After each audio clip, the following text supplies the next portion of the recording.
3 seconds. Oh my god. Starting. Ta-da! Hosted by Donavia. Right. You already missed Keep it. going, go. That's fine. I'm not real. Hey everyone, welcome to the weekly Cepheus Protocol podcast. We need like a number, like the 800th Cepheus Protocol podcast. I'll have a number. I'll have a number next week. My Let's God. just roll with it. Okay, cool. So a lot of the work that's been done over this past week has been code work. Robert was telling me, but we do have some fun things to show off. I'll list them out now, and then everyone who's like not interested will just disappear. We've got continued work on Alcatraz. I was looking at it last night, and it looks gorgeous. Well, I mean, it's getting there. Some updates to the carrier, which will help with the updated building deployment system. So no more choppers teleporting in from the ether.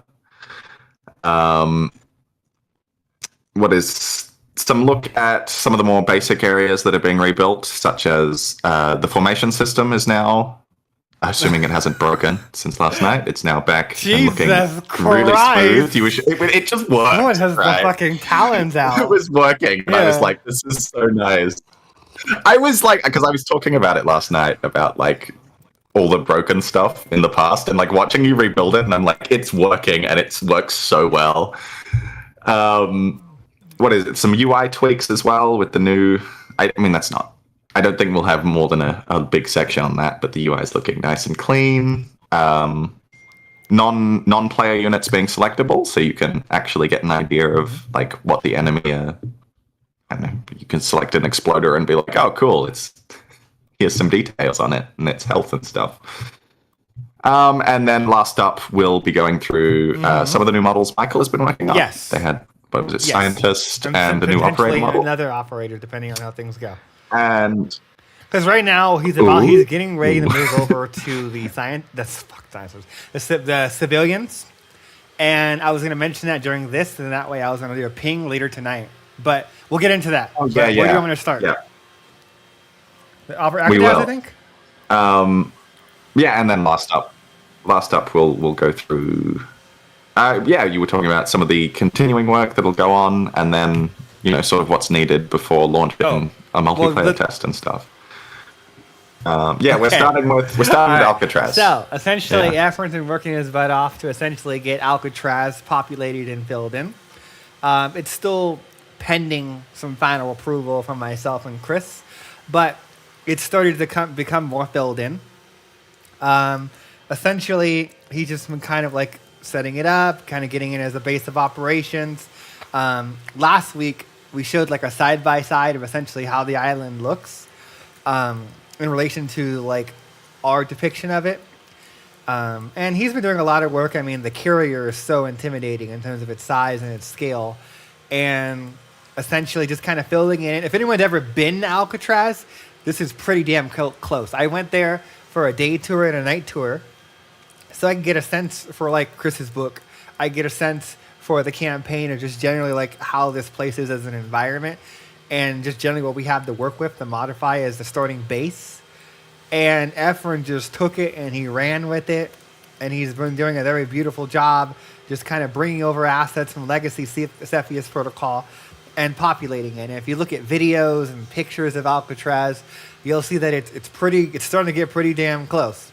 I mean, there's some aspects that are missing. We don't have foliage, there's not textures, but I mean, everything generally has to start from somewhere in terms of like the initial block out, and then you slowly but surely scale up and you add more details and you add more nuance to things.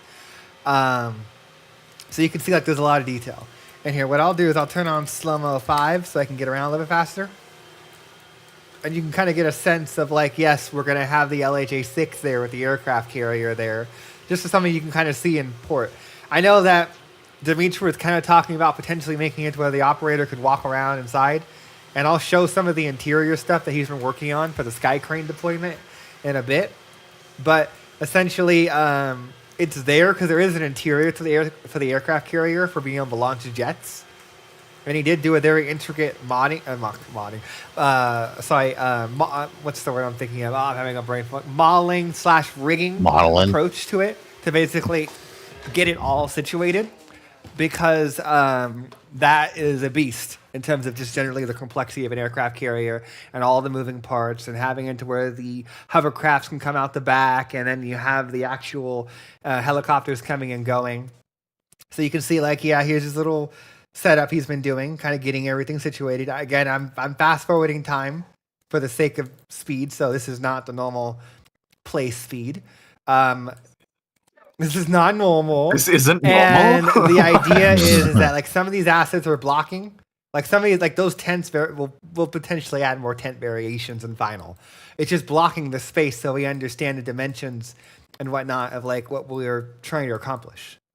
There's the old legacy truck from 2020. If anyone remembers the original OG from when we originally released in early access 4 years ago. It's not in gameplay anymore. It got replaced by the Atlas, but the original OG is there. So here.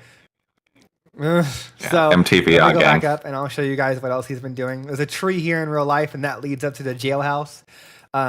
Essentially, the jailhouse is where you're going to primarily be operating out of inside the main menu in the hub to choose missions, customize your operator, and essentially launch into your pandemic session, load your save file. And the rest here will be ambient. You can walk around. You can hear people having a conversation. There'll be people offloading and loading, cars moving around, ambient noise, birds, all that stuff to kind of give you that sound field of like it's a living, breathing place and giving some characterization. Now, there's nothing in there. It's still empty. We got a little bit slapped in the face. Dimitri was sick over a course of the week, so we didn't get as much as we'd like for basically getting that area situated. But he did do a lot of work on the carrier, which is we're going to go into later, to make it to where we can have the sky cranes launching and deploying. Yeah, Dimitri? I'm sorry, Chris? So is the jailhouse, is it going to be, the cell house is going to be like load in, or is it going to be all seamless? Well, let me correct that. If you're talking about going from pandemic to, say, from the jailhouse, it's going to be a loading screen. In terms of basically like a transition, like there's some kind of like theme loading screen, because I'm going to be redoing the loading screens when it comes down to that as one of the last things for polish before we essentially leave early access. But it'll be like I'm going to redo the images that we have on Legacy and do some better ones. And I've been doing some research of being able to have it to where you can have unique loading screens based off of the map that you're transitioning to. So that's something I'm going to be looking into, is seeing if I can get some better videos and loading screen images in. So yeah, that's how this area is going. It's coming along beautifully. I would probably wager that by around Monday to Tuesday, this area will be feature complete in terms of blocking. Like, it won't look pretty, but we'll at least know around Monday to maybe worst case Wednesday if there's some last minute approvals that go through from me or Chris. But we'll have a very good idea of the outside's done. And then ideally Dimitri would jump over it on the next day or two, because technically, he starts his Monday or Sunday. So he'll be starting essentially sometime Sunday, Monday to essentially come in here and take over the jailhouse, and then working on the firing range here. So him and I will be collaborating on that, and ideally we'll have something to show going into next Saturday. But this is pretty much the island in a nutshell.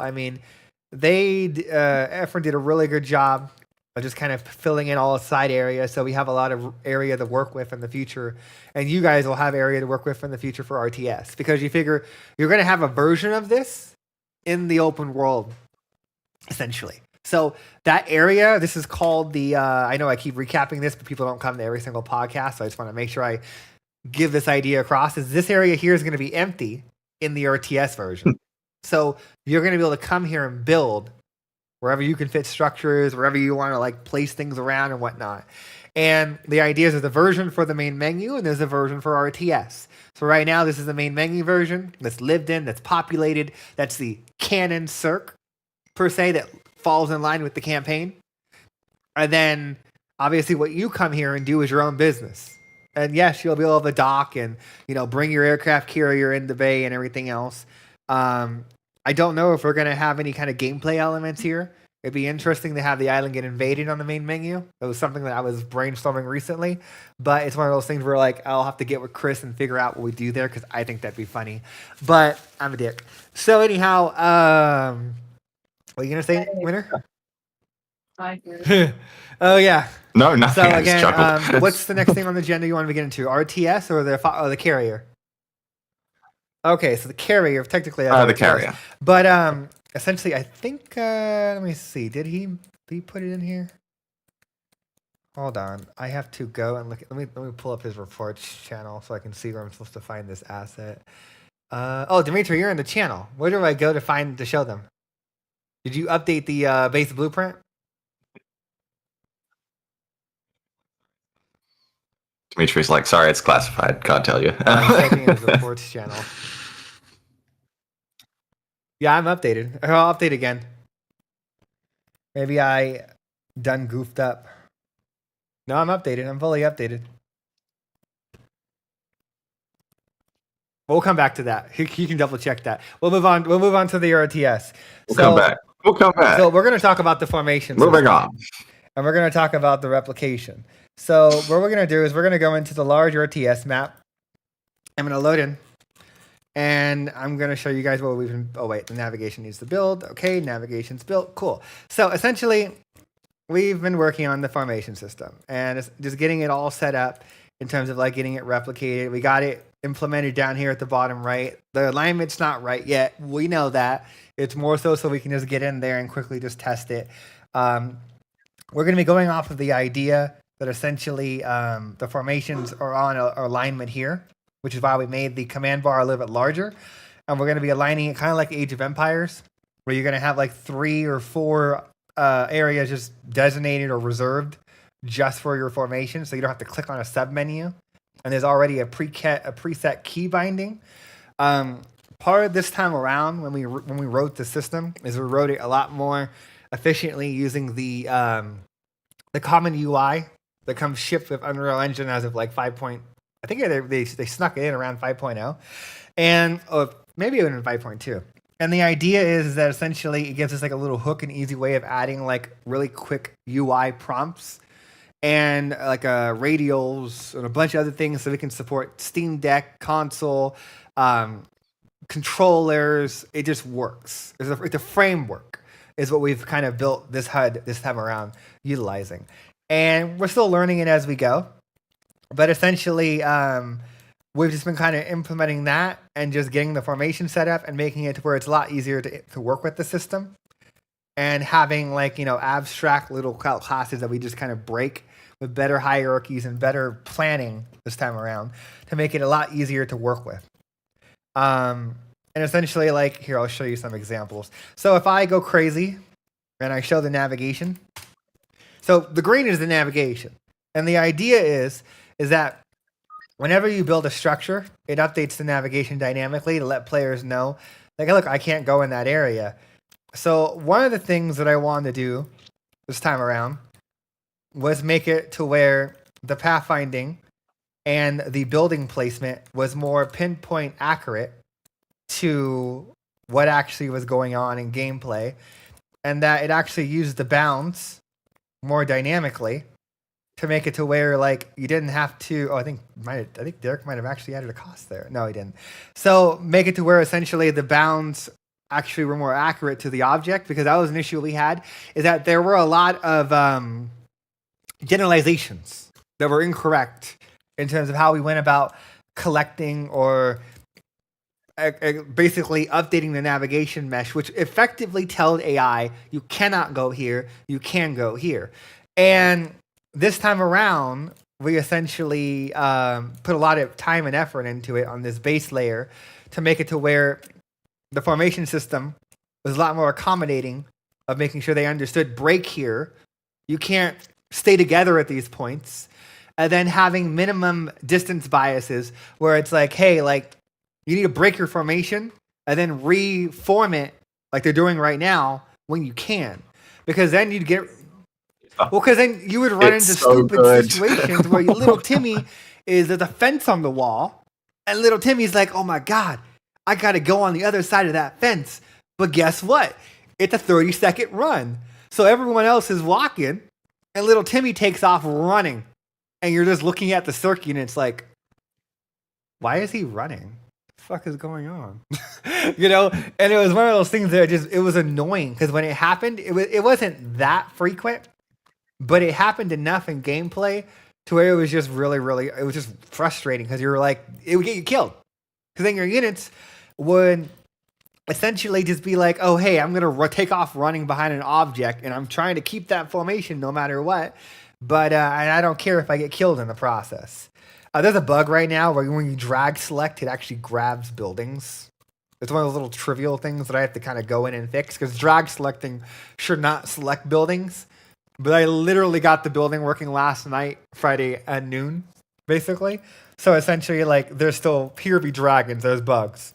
And essentially, again, like if I select them and I go there and I select them and I go there and click that, and then let's add some more into the fray.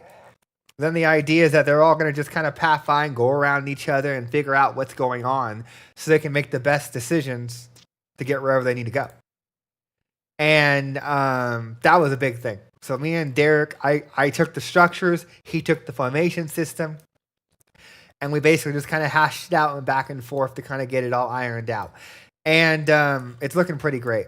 And then, well, I kind of showed it here involuntarily, but the other thing was the sky crane. So essentially, oh, look, there it is. I guess he updated the wrong blueprint. I don't know. But the idea is that he is working on a fabrication storage area where essentially when you build something, elevator comes up, it lifts the sky crane to the right level, and then when they're at that level, they would effectively take off, drop off the thing, the door closes, and it would have a queue system. So the idea would be is that like, oh, hey, A go, A is clear, close the door, B go, okay, close the door, C go. So the idea is there's a queue system where they're just kind of coming in and out, and then they would wait for their turn to land. Because I didn't want to make it to where they just disappear off into Narnia. So like if I spawn him right here, you can see he's just spawning in, then he takes off, and then, you know, he gets to the right altitude. And then he just takes off towards his destination, and then he does his final adjustment when he's in Z-axis alignment. So he'll just do his thing, go off to Narnia, do his alignment, come down, and do the final adjustments, the micro adjustments, and then drop the structure in. The structure will deploy. It does a navigation query to let the people in the world know, hey, look, you can't walk through here anymore. And then it goes back and it despawns as it stands right now. But the idea is better interweaving it for the immersion side of things this time around, and making sure that, like, you know, it looks cool, but it also works well. So again, like, he's just gonna I think he's gonna just delete himself. Yeah, he just deletes himself. He just runs the delete call, like, get out of here, gone. And one of the things was this is not replicated. This system was so complicated that I wanted to get it, and I wanted to alliterate on it and tweak it and edit it and get feedback on it before I went ahead and did the final replication. So the idea is that I can't show this in 2-player co-op. I can't show this with, like, the operator looking in the corner, because right now it just works in a single player environment, and I'm just perfecting it, getting the timing right. And then ideally around Monday, Tuesday, when Dimitri gets into the animation, we have the elevator animations and all that isolated and working, then I would go in and replicate it, and then I'll have that to show next Saturday. Is ideally, well, I will. Saturday, you'd have it to where, like, okay, you come over here, the elevator comes up, the door is opening at the same time, and, you know, it does its thing. And that is essentially what I'm going to be working on going on to Monday, Tuesday, Wednesday, depending on just when the animations come in. Otherwise, I've been just essentially... I guess I'll go into this briefly, is that one of the big things, and I think there was, oh God, I forgot his name, but there was someone in an AMA previously that was calling me out because he wanted to make sure the operators weren't going to be a gimmick. And one of the things that I was telling him at the time was that I was going to make it to where the operator could build. So essentially, I I was working yesterday at the ending of my day on Friday to essentially theorize and work up a system where I could write an actor component that was abstract from a unit. So then that way I could have the engineer build, but a car could build, an operator could build, you know? So I was coming up with a modular reusable actor component that can be recycled across units. So then that way, long term, we wouldn't be stuck to the engineer to be able to build. We could add that to the assault to do the sandbags and barbed wire that they do. We can add it to the engineer so he can do his thing. We can add it as an ability so that so when you're playing as the operator, you can build, because this was my goal. Is that ideally I wanted to be done today, but things take a little bit longer sometimes when your plans get distracted by other things. So after I get what I just talked about situated, the next thing I was going to do going into ideally Tuesday and Wednesday was set it up so the operator could build and have it to where you have a blueprint based system like the forest. So the idea is that when you're on the ground playing as the operator, the same way I place an RTS gets mirrored over to your mouse cursor in that mode. So that way you can kind of place down structures from like a third person perspective, and then you can rotate and move and do all that. Because again, I wanted to make it to where the RTS players don't feel left out of the fun, where they can build, they can do walls, they can build generators, they can contribute. So that's something that I'm going to be working on going into like Tuesday, Wednesday of next week. And I'll have that to show next Saturday. And that's a really big thing of just bringing it all home, in my opinion, to have it to where it's like this perfect hybrid of like RTS and the third-person shooter aspect of the game. So let me see. There is actually one more thing that I can show for the programming is the control groups. So if I press Control 1, that's in. If I press Control 2, that's in. I press Control 3, that's in. And it's replicated. And one of the last things that Derek was working on this morning, technically, was making it to where if you disconnected and reconnected, it would remember group assignments per se, and making sure that it was planned for a save file. So then that way it was very easy to basically have these groups persist if you come back and you play the game. I mean, we still have to play test it, but he did some speculative things that we need to kind of wait till we get to that point, be able to sit down and actually have a full play session. And right now I don't believe I can. No, they're a surface value. So I can't click them and drag them and move them yet. I think I can name them. Yeah, I can name them. So I can name them like Team A, Team B, and do all that fun stuff. I don't believe, no, he didn't get that in last night. He didn't get the minimizing and all that in. But you figure the basic concept is there, the health bars are working, and that kind of stuff. So ideally, going into Monday, he'll make it to where you can drag those again. He'll do whatever bug fixing is remaining for that to get it back online to what you guys have all grown accustomed to over the years of playing the game. And you can start to see everything starting to come together, but slowly but surely. And essentially, so we got that. We got your team naming. Let me just check my notes here. Anything else I'm missing, Winter, if we move on to the next section? Okay. No, this is great. I think I'm like, I was kind of worried because we when the carrier wasn't working on Alcatraz. No, I mean, I didn't realize that Dimitri must have built it in the instance that was in the test level, and I don't think he updated the base blueprint, or I could be wrong, and it might be that the version in the level is a static mesh and not the blueprint, which means that it's not going to update when he does a change here. I don't know how the level designer placed that object in the world.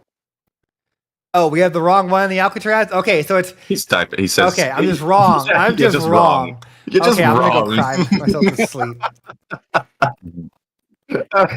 No, the boss is never wrong. So, you figure... yeah, my people call me out. They love calling me out. It's fun. Yeah, you can... You can dive more into the interior if you like. Oh, is there... Can I show more?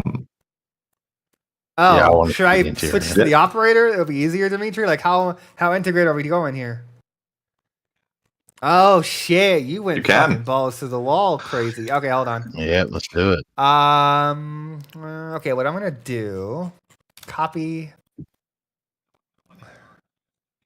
No one ever Right. accused Dimitri of slacking.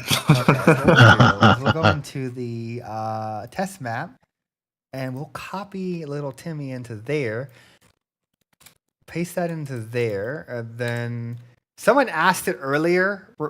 Winner, remind me to show the operators down there that Michael's been working on. But it's not all of them. Hopefully there's collision. Yes, I here, will. so I'm not, oh, shit. I will. Hold on. I don't think there was. Maybe there is magical. Yeah, there we go. So essentially, okay, let me see if I can get down there if I'm killing myself. Oh, wait, there's no fall damage. I forgot about that. Haha. Wait. Oh, wait, there's no collision either.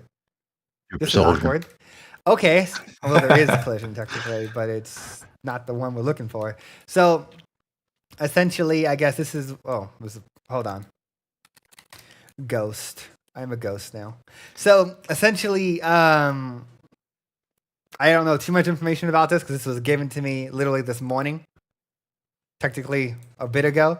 So we are now a Half-Life 2 ghost. If anyone remembers No Clip back in the day, the original OG of No Clipping through Ravenholm. So the idea is I imagine what Dimitri's been doing is setting this up as like a staging holding area. Because one of the things that we were planning for is having it to where we needed to be able to deploy jets long term.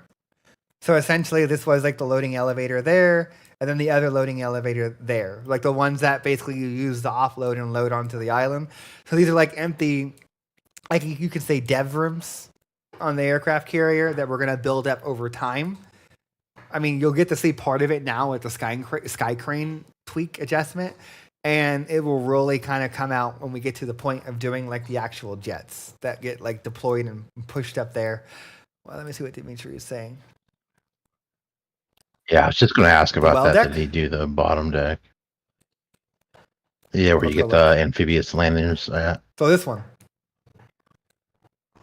Oh, yeah, it looks like he did. Get that It's fill so of water and stuff. Oh, did you connect it? Are you going to connect it? Oh, there it is. Cool. Or just leave them as is? Yeah, because you probably would want to connect that. Because ideally, let me double check. I've never done this before. Yeah, you can have the operator down here. Or theoretically, you could get to the point where players are down here staging an RTS to kind of like launch an invasion on like, say, San Francisco or like Treasure Island or whatever. Like, everyone's played Battlefield back in the day, so you know what I'm talking about. In terms of like, see, the biggest thing I think we need to do this time when we do the aircraft carrier is we need to make it to where the actual like area here you can view somehow an RTS so you can see what's going on, and that it's not as gamey in terms of when the LCACs and the other stuff get ejected. They're physically in a location. They physically occupy a space. And when they come in and come out, they're interpolated on a path or some kind of spline. Think of it as like a roller coaster. And when you get on a roller coaster, you're on a track. So the idea is when the LCACs come in and out, they would essentially hook onto that track and then be interpolated up to their position. And then that way we could integrate it with the TPS elements, the third person shooter elements, to make it a persistent like thing where the operators could be down here and be like, oh, the LCAC is loaded. You can tell the aircraft carrier to move out, kind of deal. Now, obviously, you can't control the elevators right now. I don't know if we're going to be able to get to that anytime soon, but that would be cool if we could add a button right here where you can call it down, up and down. We'll probably have to do that regardless, actually, if the operators can get down here, because that'd be annoying. Yeah.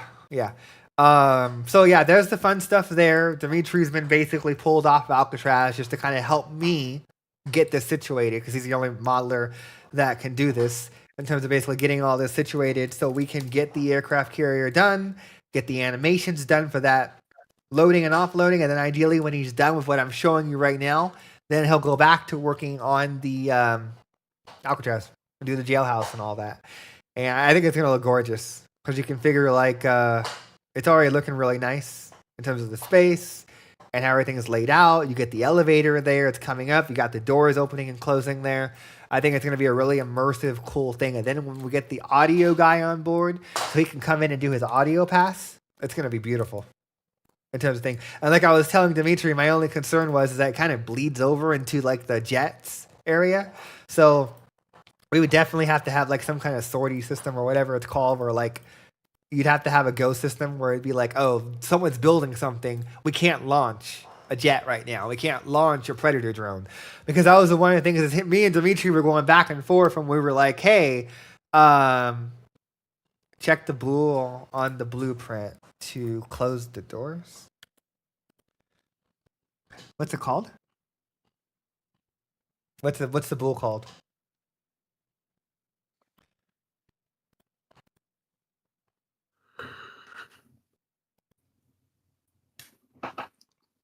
I don't know which one it's called, Dimitri. Magic. Sky deck hatch.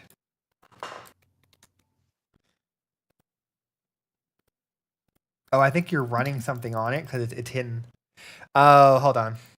I probably have to go into the blueprint. I think you're right. And it might be because, theoretically, because I'm playing live in the editor, it should display nicely. I don't know why it's being so obnoxious.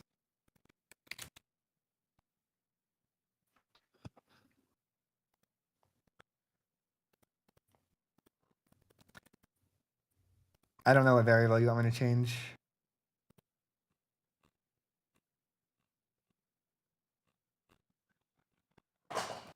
Real-time development, ladies and gentlemen.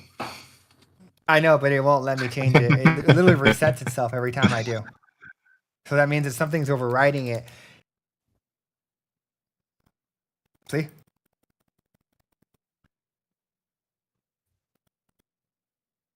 Oh, you're talking about... Yeah, okay, I see what you're doing. You gotta give me the variable name, man.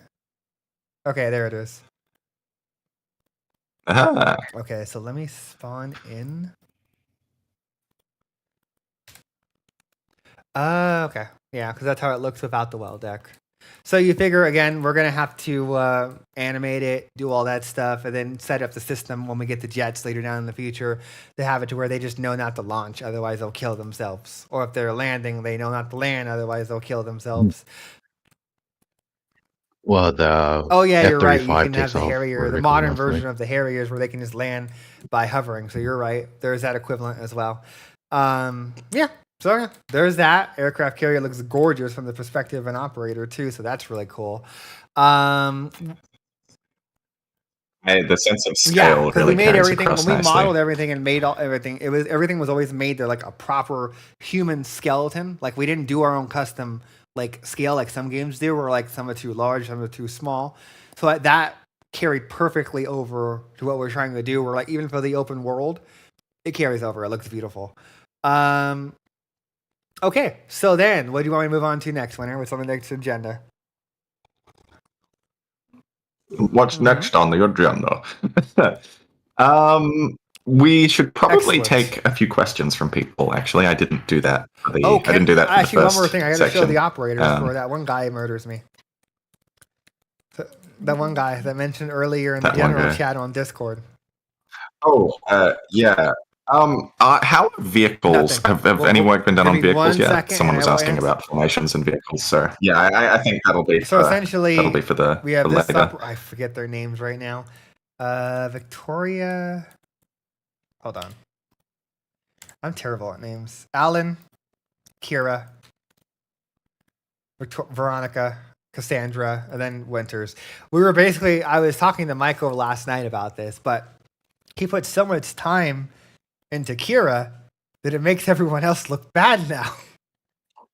Even Winters looks bad now compared to the quality and the attention to detail that he put on her. So it was one of those things where I was telling him he's going to have to go back now and fix them, because one of the important things is that these texture sheets are less than 512 and they look really good. Like if I zoom in on her face, it kind of falls apart. You can tell from the smudging and whatnot. That's less than a 5K by 5K, sheet, 512 by 512 sheet. And one of the things that I was telling him to do that he needs to look into is having it to where it needs to be a dedicated 1 to 2K sheet just for the faces of the characters.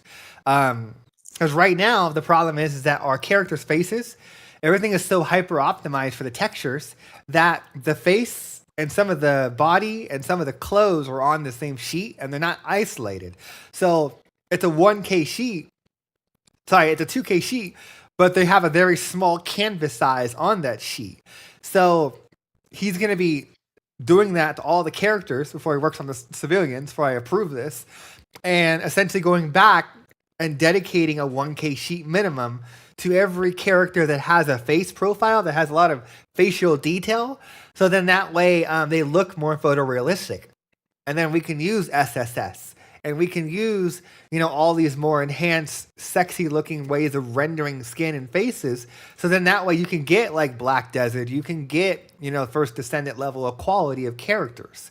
Because you figure it's just a matter of using the right export settings and the right cultivation of just the isolation of elements, so we can get the most bang for our buck in terms of like how some of these outfits look.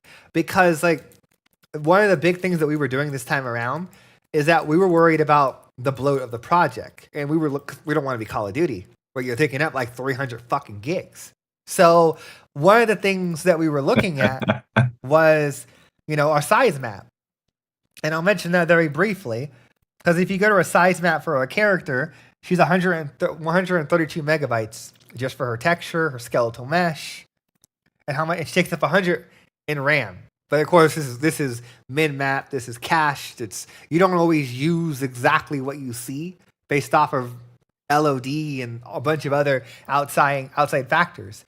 But one of the things that we were looking at was like making sure that that's more manageable. Because in Legacy Cepheus, each character is approximately 400 megabytes.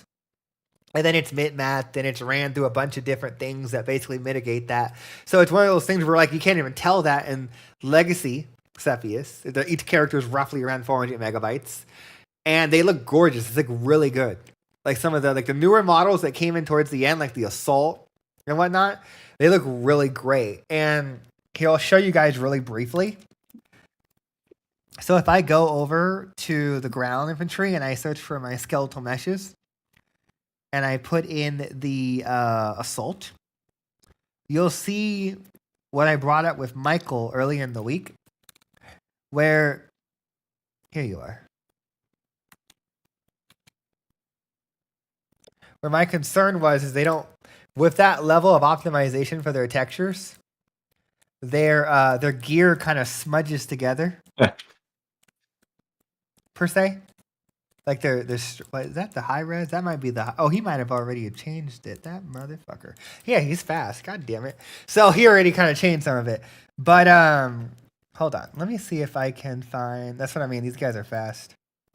He's probably watching right now at his day job, chuckling at his goddamn chair. Let me see. Let me check one thing, just to see if I'm wrong, and that was a different mesh. Damn it, he fixed it already. I don't have anything to show. Sorry, guys. He's laughing at us right now in his day job. Like, I got that motherfucker. So, yeah, legitimately, a couple days ago, I was bringing to their attention that when they did their hyper optimization, they essentially made it to where the belt here, the buckles and some of that were like artifacting and like merging and meshing together and becoming one. And they did that to lower the megabytes and the size of the character, but it started to compromise the quality because nobody wants him to look like a Dead Space garbage man. So it was one of those things where like he already fixed it. Damn, that was fast. That was like a day ago. But anyway, so he has to go back and fix these guys now and just kind of vet them and get final approval before he works on the civilians. Because again, I want to mention this briefly, is that anyone in the community that's interested, this is going to be a limited time thing, is that if you want to be a civilian in the game and you want to submit your likeness, you can.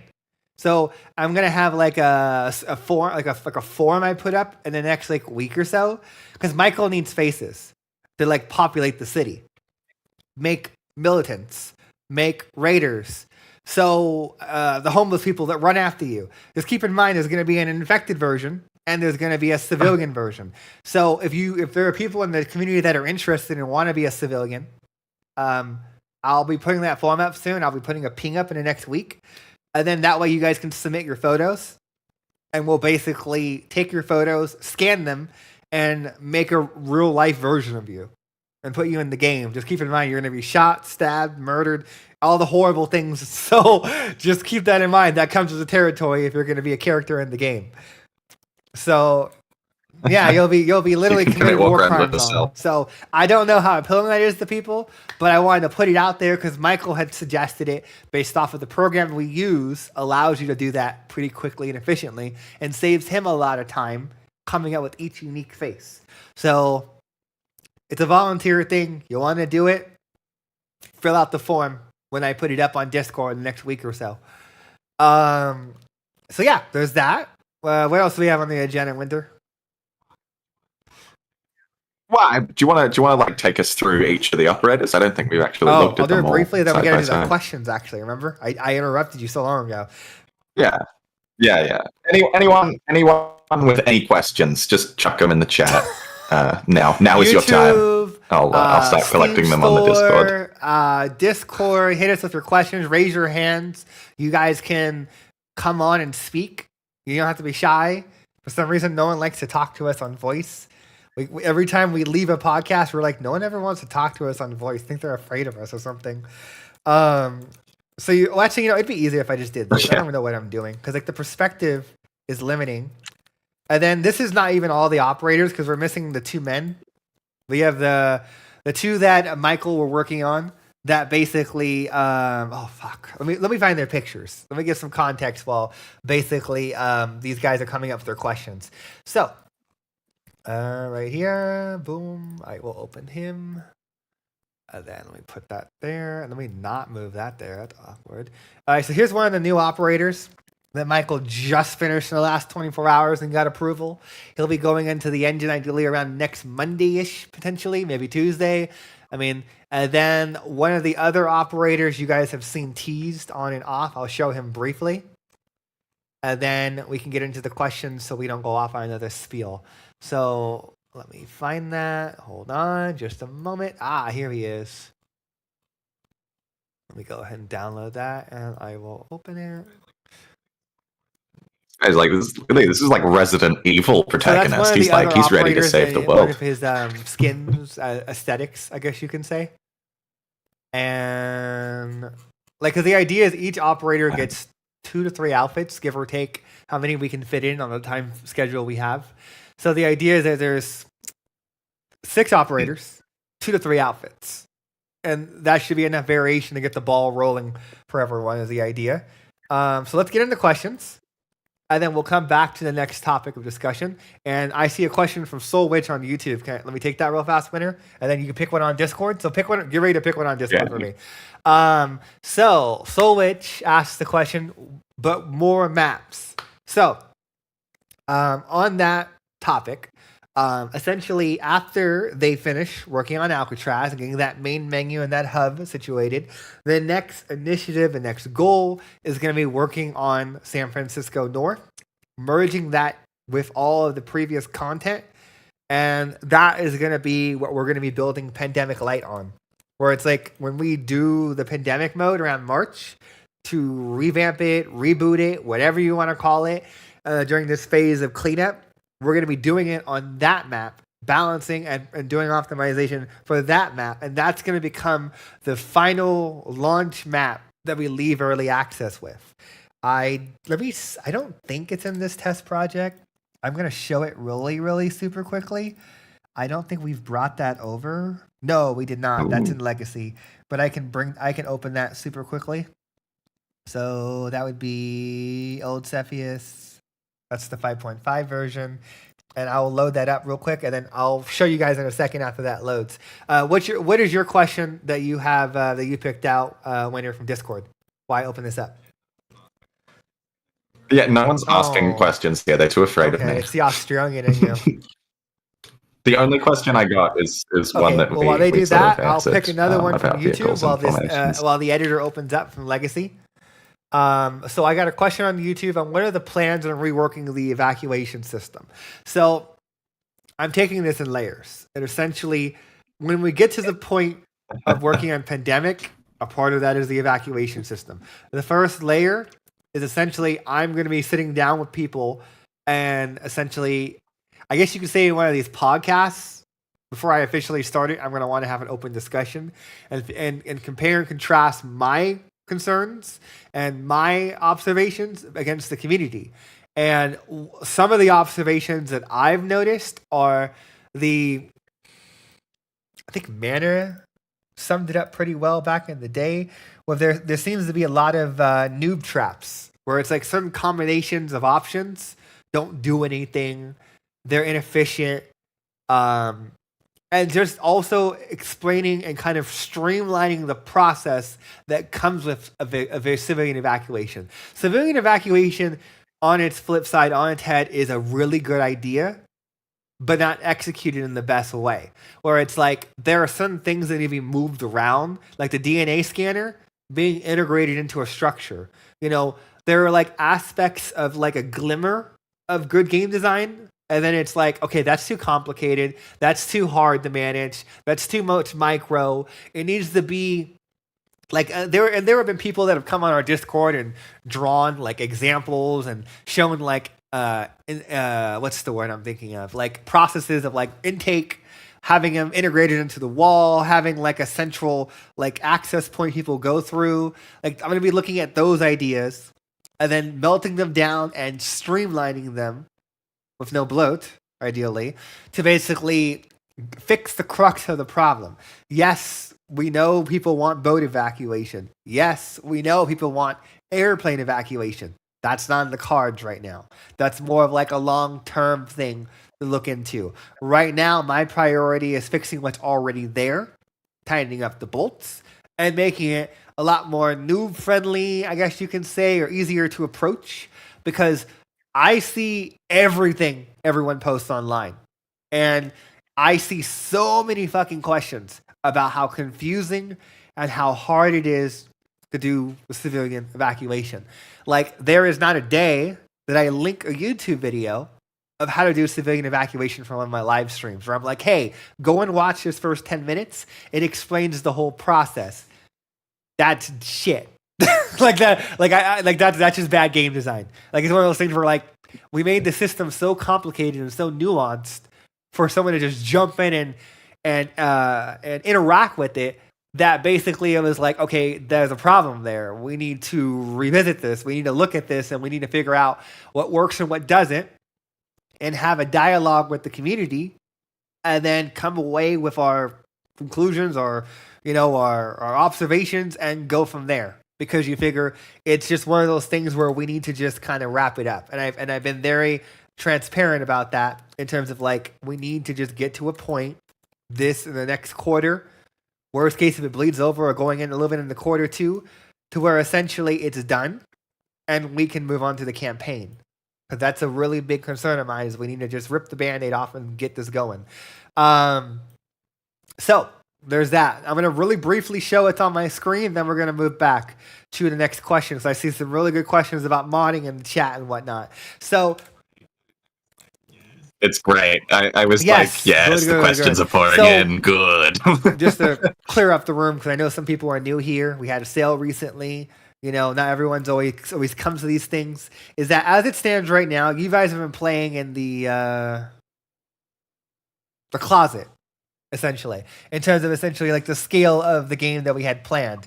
So you guys have been playing on this small little closet over here, and essentially, yes, yeah. So essentially, the main course is going to be San Francisco North over here, and then essentially, depending on if I get my way in this gameplay loop, or maybe in the future, the final area would be this gray hub here, and then this gray hub here. And the idea is that would make a perfect square of a play area, per se. Because not everything is perfectly rotated to a line, so we got to move some stuff around. But the idea is that this landmass over here is massive. I think it's like both of these islands put together, and it's still like 2 to 3 times their size. And if I jump down and go look, you'll see that the 8 slots are a little bit buggy. So you'll see some weird clipping and some weird intersecting of objects. Just be aware that, and then, so let me not zoom in all the way. It's because the level isn't loaded. So it's falling back on H slots. And that means that it's merging and doing some weird artifacting because these are blockout assets and they're so low poly, they break apart and they deteriorate when you merge objects that are that low poly. So if it looks like a Dead Space monster and they disappear when I zoom in, it's because the level is not physically loaded. And this is a view distance model that you run to basically hyper optimize the game because it merges entire city blocks into one asset. You'll see it used in Fallout or other Skyrims for cells pretty often. And essentially, this is like the whole area. Like this is the replacement power station over here for the power plant island. Thanos deleted. That's the power plant section over here with the docks and the old military base. And the idea is that you have like the freeway. Damn it. That's going to get annoying. So you figure you have like a freeway that runs through the city, and the idea is that you can jump on that freeway. The infected can use the freeway, and it's going to be the bridges. And if I get my way, I don't know if I'll get my way, a subway system / tunnel system. So they interconnects Treasure Island to San Francisco to Angel. So then that way the infected have underground, the bridges, the water to get to you. Because I think Remy, I was talking to Remy recently on YouTube, like a year ago when I talked to him when he covered the game, and I was trying to get his feedback because I was like, "What do you like? What don't you like? Hit me with it." And he expressed his concern and his feedback that things come down too often to the bridges, and we need to fix that. And I agreed with him at the time. Well, I still agree with him, where it's like essentially. That's a big concern of mine, is making sure that we open up traversal for the infected with this new map. And we address it with like the other ways of traversal. We address it with even just having like a debug whale or something that units can get around with. So we can at least start to kind of open up gameplay and make it not as consistent or, reliant on bridges.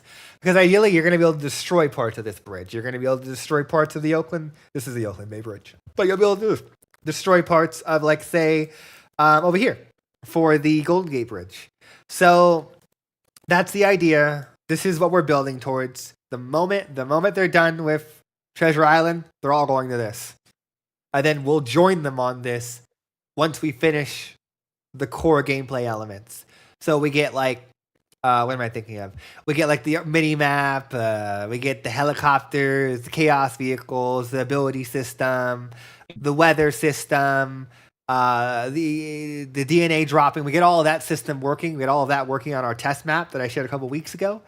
Then when all that's done and approved by myself and we have a build, then we'd scale up to going and working on this map, ideally in like a give or take about a month. But anyhow, we had a question about modding somewhere, so let me jump to that one now. Where is it? Rapid fire some of these questions. How's your day? Asked Earth I just Alchemist. had It's coffee. good. I That's haven't why had we coffee. started late. I had to get my coffee, otherwise I was going to be dead. That's my fault. Imperial Japan asks, "Do you need questions?" That is the questions. I hate you. Delta20 asked, "Is modability something Yes. you're keeping in mind?" Or not? A big, huge part of our team comes from a background of doing Half-Life 2 mods, Left 4 Dead mods, you name it. And it is one Battlefield 2 mods. And we're looking at it, we're taking it in terms of strides, where it's like, right now, we're not trying to over-encumber ourselves and do too much in one go. So we want to like get this core established, get the framework. We're planning for like data assets and overrides and tables and external data. And our test or foray into that was the custom game options. Was like, okay, we can share those custom game options. You can have configurable mutilators, and that will come back in a big way. But when we get to the pandemic one, because then we're going to take that another step for being able to mod and have like configurable games where you can change health, speed. I didn't forget any of that. I know you guys want those custom game options. I just have to bide my time until we get to the pandemic-centric abilities, and then we will iron in on that and get it replicated so you guys can adjust the mutilators and tweak the game to how you want your perfect viral zombie outbreak to occur. So yeah, we are constantly thinking about modding. I mean, I'm sure, like in my mind, modding is not going to be a thing until we leave early access. When after the campaign is out, after Pierce and Natalie are done, after the world events is situated, then it would be the modding. How do we do it? Because I'm kind of incubating and waiting to see what comes of the Fortnite SDK and the Fortnite modding, because we get whatever they develop in their engine about 6 months to a year after it goes into Fortnite. We get that in a free engine update. So it's one of those things where it's like they R&D, they prototype stuff like Niagara, like Nanite, and then we benefit. So it's one of those things where like I'm kind of waiting to see what comes of the Fortnite SDK and the best practices and how the engine's going to change to incorporate UGS, user generated content. And then do that so that way we can do it quickly and efficiently. So yeah, that's a long-winded answer. Hopefully I answered it, but that's the plan there. Next one, winner, so we can move on to the next topic. Next speed run. There's a couple of questions on this. Will operators have camos, like separate from their skins? The idea is weapons will have camo and operators will have camo outside of their outfits. And me and Michael, can I show that? That's a long-winded showing. Maybe I'll show it another time. But I'll give it a short-winded answer. Is that right now we have a system prototype that we did with Dimitri and a bunch of other cats that make a gunsmith. And as you kill enemies with your weapons, that weapon accumulates XP. As the weapon levels up, you gain attachments, you gain skins. And the same thing works for the operator, where right now all the operators are unlocked, and then you have the outfits that are unlocked by default. But we wanted to go down the same progression track where we had it to where you could, level up the operator. You got ability points. You got talent points, but then you were also able to have challenges per se. That's not in right now, but it's more of a long-term plan for the operators to have challenges and whatnot that reward you for coming back and playing the game and giving you XP essentially, like Call of Duty or Battlefield, how they handle their progression loop. Back to you, Winter. Yeah, actually, adding on to that, I'm curious. How physicalized will your operator's gear be? In terms of if you're using night vision goggles, will you get night vision goggles on the model? As it stands right now, it's purely cosmetic. The idea was that the outfit was meant to be cosmetic, and what makes your character is your kit and the level that you're currently at. Because when you start, generally you're not going to have access to all the perks or abilities. And as you level up, you would choose different abilities. You would rotate them in or out. And based off of that, you'd use them in the RTS or the TPS, depending on how you're playing the game. So you could start with the grenade, but then maybe that grenade turns into a thermite grenade. Or you start with a grenade, but then you're like, I want to be able to call on airstrikes. So then you get the passive that the radio men have, where you can now call on airstrikes around your operator. That kind of stuff. I'm looking forward to that. Cracked Mask asks, I'll rephrase this a little bit. What do you want and need to get done before you consider putting out a public test version for multiplayer? Oh yeah, sorry. Hold on. For the game. I have a list. Let me open up my Word document. I was actually hoping someone was going to ask this question, otherwise I was going to squeeze it in at the end. So, as it stands right now, we're in phase 1.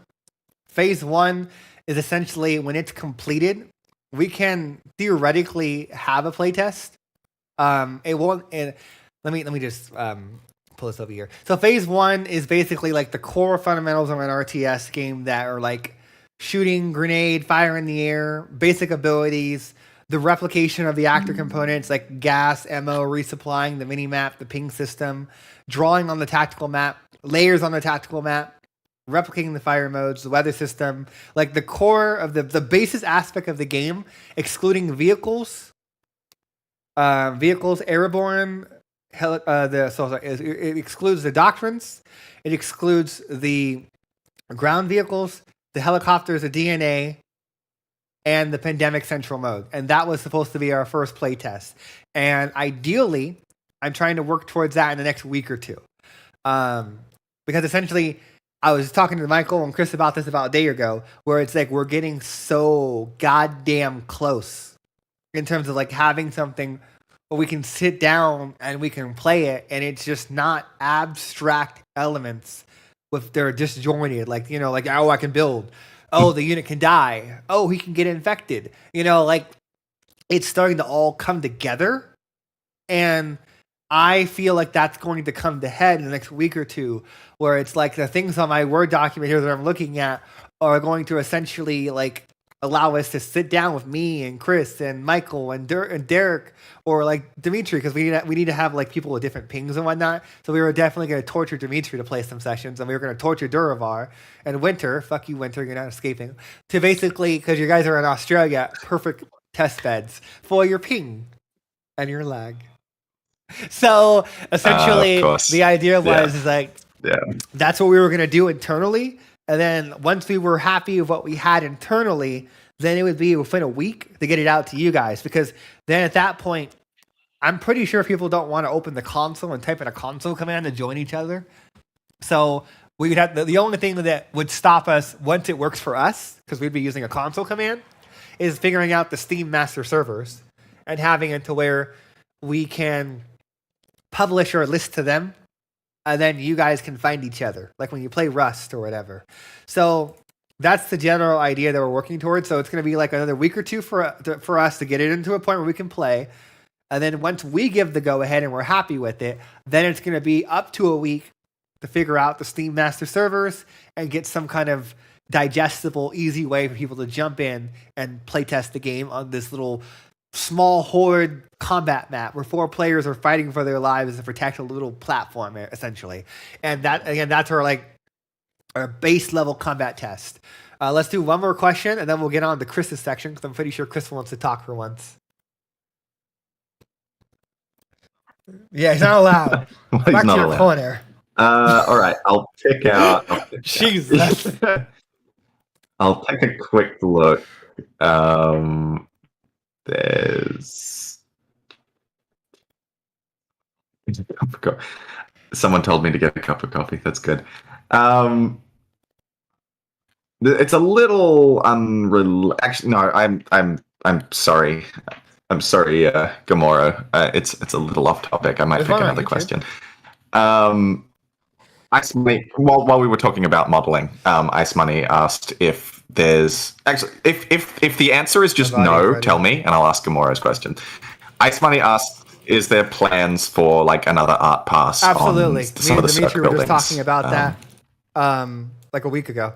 Where we were just like, we need to give it basically a fair shake in terms of essentially giving them another pass, because a lot of the buildings were built on the concept of having localized power. And essentially, they have like these weird little dorky like antennas on the top. And it makes it to where like they could be better. And Dimitri is so talented. I know that if I gave him free reign and him and Chris went off to basically design something, that they'd come back with something really nice. I'm in God mode right now, don't judge me. And essentially, that was the basic concept of something we had talked about. I don't know if I'm going to get my way and be able to do that now, because I feel like if we did that right now, they'd be biting off more than I can chew, in terms of like he has a lot to do already, considering what I just showed you guys for. Go away. So, oh no, not Durham. I meant the infected that was crawling after me. But oh, I know. No, Genevieve is in the chat. But right. But it was one of those things where essentially, what am I thinking of? It was one of those things where we need to do that, and I don't. Yeah, stop playing the game. But it's just one of those things where we want to do that, but I don't think I'm going to get my way, because we have a lot to do for that world. Like, I mean, you look at a triple A team building what we're trying to build, probably 30, 40 people working on what I just showed you, like the whole game. We're like 6 people. So it's one. They're probably actually 100 if you look at the Ubisoft teams. So it's one of those things where like I would love to do it, but I don't want to spread my people too thin. And they work functionally right now. And it's one of those things where that would be something where I would deploy the extra money from when we release co-op coming out of Q1 to do that, to pay for better sounds, to pay for voiceover dialogue so soldiers and people talk to each other. That kind of stuff. So like you figure it's one of those things where I don't always get to have my way on that, and it's more so just we've talked about it and it's something we want to do, but I just don't have a timeline for it yet. Anyway, next question. Next question. All right. I've got some off-topic questions which we could save to the end, or if you want to get them out of the way now and then move on to Krista's section. Never mind. Wrong one. Don't look. Oh, that's classified right there. I loaded the wrong one. You guys never saw that map. Nobody look. Anyway, what's up? Close your eyes, everyone. Next question. Okay, Gamora told me to get a cup of coffee, so Gamora's in my good books. Will enemy factions see more organized... Mm-hmm. Okay, this is... Where's the question? Weirdly worded. Will enemy factions get more like units such as vehicles and stuff and be more organized? Are we talking the Pearson Net? No, just like I think enemy factions is that's a broad I'm going to assume he's thing. Talking about civilians. Will the other groups have vehicles? No, not in 1.3. That's not in the cards. 1.4, yeah, because Pierce and Natalie are going to end up getting those vehicles that we talked about briefly before. I don't know why Durham doesn't come up to talk. Let me just invite him. He doesn't. We're not Australian enough. So no. Will there be? Okay. No, this is actually not a bad question. Will there be special missions or operations where you get deployed in different ways? So like smaller sort of like squad-based missions, right now. Rather than like what I'm playing. Like scenarios. Yeah, I think in the last podcast we asked this one, and I think it's like there's survival and some like other game modes planned. And I think you mentioned you'd like to do some more hybrid ones, and we want to do RTS centric ones because the idea is it's a universe, and with having TPS and RTS, there's a huge potential for basically like prototyping and doing a lot of different mechanics and systems of like you can build holograms and turrets, you can buy mines, the idea was doing that. But then like what I showed briefly before, that little flash of that bunker, that was like our own interpretation of Call of Duty Zombies, where you like are going into an old Cirque research facility. Not technically old, I'm sorry, I misspoke. It's more so a Cirque research facility that's gone dark that they were sending test experiments to. And the infected broke loose, killed everyone on board, and you're a team going in to pacify it and destroy the base if you have to. So that was like our take on like Call of Duty Zombies, where it's like you're going in as like an operator team, and the idea is you can grind out your operators in these missions, and then you can bring them into RTS with the levels and the experience you gain. So you can play these operators in RTS or TPS, and then you can deploy them how you see, like bringing it into your friend's game. If you go out, let's say you go and you grind them out on this mission, and then you come back and you're like, oh, hey, like I have a level 20 operator. I'm going to come in and help my friend that's playing RTS is getting he's getting his ass whooped.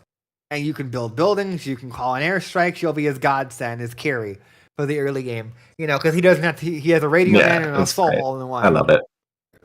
So I think I'm so excited for multiplayer. We've changed so much with like getting all of the RTS elements into this prototype and setting up everything that I just realized that this mode is broken. No one's been playtesting. No one has playtested or opened this map. I think in the better part of like a year since we did this little secret prototype to figure out how far could we take the operator outside of the framework that we built for Cepheus.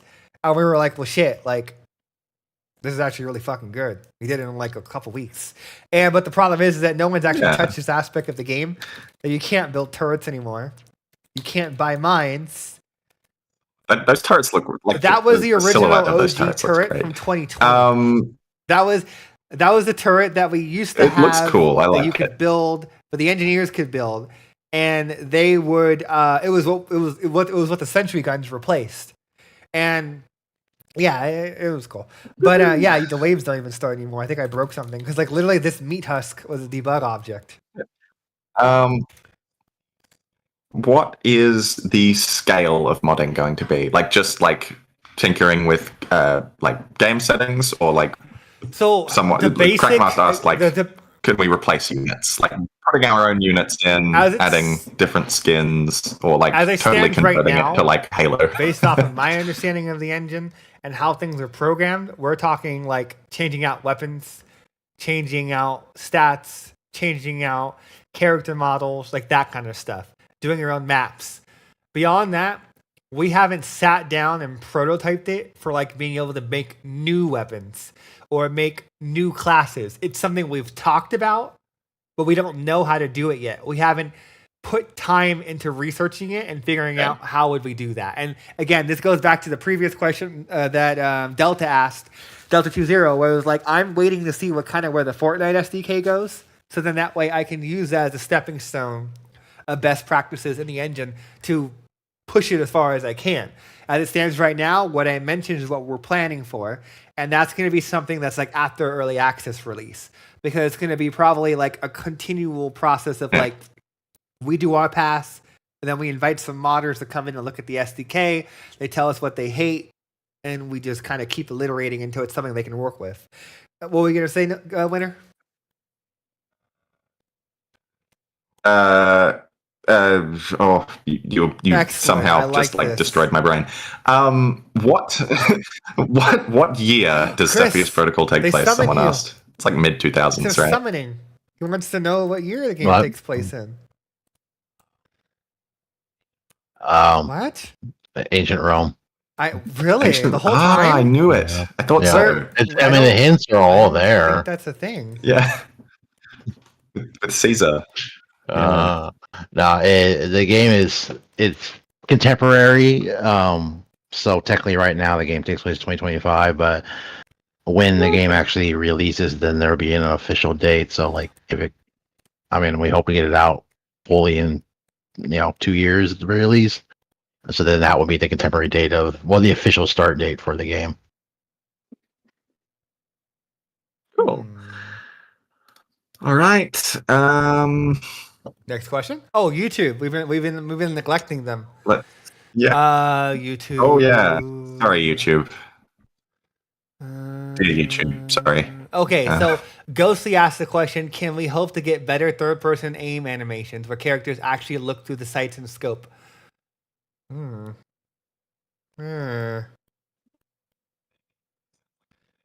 on. Maybe. That sounds like a maybe. Stare at it intensely. Yeah. Didn't we try that? That's it. I'll think about that one. Let me come back to you on that one. I don't have an answer on that this time. Next question. Okay. Oh, someone asked the K9 question. There's not really much in the... I'm sorry. I love dogs. We can't add a K9 right now. All right, next question. Okay, this will be the last one, and then you can move on to some chats with Chris, because I feel bad that he's just been sitting here silently, at the table that like no one very patiently. That's so rude. Would you guys consider adding an invasion mode like Sniper Elite, where players can drop in and drop out and play as like essentially operator mode, but as the enemy? Me and Duravar said that. have been playing that. We've been playing Sniper Elite, ironically, and legitimately. Yeah, Ice Money asked if you consider an invasion mode like that. That is an interesting idea.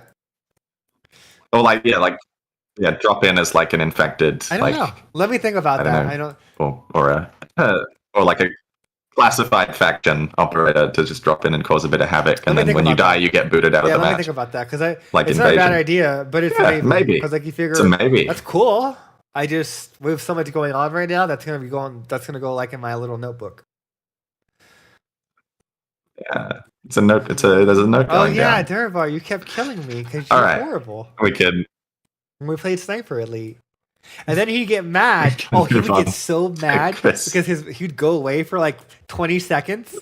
And I'd be like, I'm really bored right now. He'd come back and the whole map is fucking dead. Like, he'd come back and he was like, I heard gunshots. What the fuck did you do? And he's like, there's a transport truck. There's like 30 dead Nazis outside the transport truck. He just walks around the map and he's like, how did you manage to kill 75 people in the couple of minutes that I was gone? It was efficient. I had the STG. But anyway, sorry, go. No, it's what did we want to? Chris, tell us about your book. We style us with your knowledge. Well, I mean, there's not much to say. I'm just continuing to toil away and got another 3 chapters done this week. But then I said Kingdom Come Deliverance kind of ruined my life. Fuck. He was selling me on that before the podcast. He was like, oh my God, you got to play this game right now. He was like explaining like this whole scenario where he kept like robbing people. And then they eventually came back and branded him. And they banished him or whatever. Me. Like what? Like every time you go back to the town, they hate you? Yeah. I had to load a save from like 2-3 hours prior just to reset it, but I need to play this game. That game's amazing. Like I literally have to buy it on Steam now because like he was just telling me like his little like microcosm of like being a thief because he was playing it like Skyrim, where like if you go into a place and you steal them, rob them blind, they don't remember. They don't come back the next day and they're like, oh my God, everything's empty. You're like, oh, this is great. There's a bucket on my head and everything's still here, I'm sure. And like legitimately in this game, they'll remember and they'll come back and they'll hunt you down. The guards will grow suspicious of you as you keep robbing them blind in the city. And it was just kind of like, damn, that's fucking good game design. Like, yeah, this is now a Kingdom Come Deliverance 2 podcast. For like a good second because like I can appreciate good game design. Genius is how simple it is, but just how well it fires on all calibers, or just like when it all just kind of comes together of like that execution. It's perfect. Like when he was describing it. I mean, like even just the environmental music is so like pleasant. Like my wife like falls asleep to it, and she's like, "Play your game." I'm on the TV, and she like wants to like go to sleep. She's like, "Put your game on. I want to fall asleep to the wonderful music and like the cricket." Yeah, I murder people and like robbing them blind. But yeah, it's an amazing game. But back to the book real quick. It's I think it's at 34 or 38,000 words, so it's definitely turned out longer than I expected. So it could be close to a novel length, full novel length. Hoping to get that. Definitely more done this week. No clue about exactly when I'm going to be finished with it. Ran into a bit of a roadblock. Had to use my secret friend to like help me get through the roadblock, get some ideals. But yeah, moving forward with it, definitely coming together. Anything in particular you want to hit upon, or you just kind of keep it kind of vague for right now? No, it's vague right now. Is I don't want to spoil it, give away too much, or I did talk about it a bit last week, but is there people want to hear more about it? But I don't want to go too much into it. All right, Wayne, what do you got? Oh wait, I have a question on YouTube. Hold on. We have a cat that asks, the pathfinding you showed earlier, will civilian groups get the same logic, and will they stay as one entity, i.e. groups of 10? So the civilians as they stand right now are individual entities. They all pathfind, and they basically all move essentially based off of that system. We don't have it built into where they use formations because they're more of like an informal like group per se. But ideally, anything that we carry over to Cirque is going to trickle down to everyone else in terms of the tech and the implementation of how we're doing it this time around. So I'm going to say yes. I mean, there might be some edge cases where they fail, but that's just, there's always going to be bugs. There's always going to be like little small things that occur. But yeah, the idea is that you figure like they'll use the same amount of intelligence to get around and traverse and attack you and live, essentially. Back to you, Winner. Sorry, I was just Ooh, answering a question okay. about a bug. It's quite funny, actually. The broken Chinooks carrying vehicles.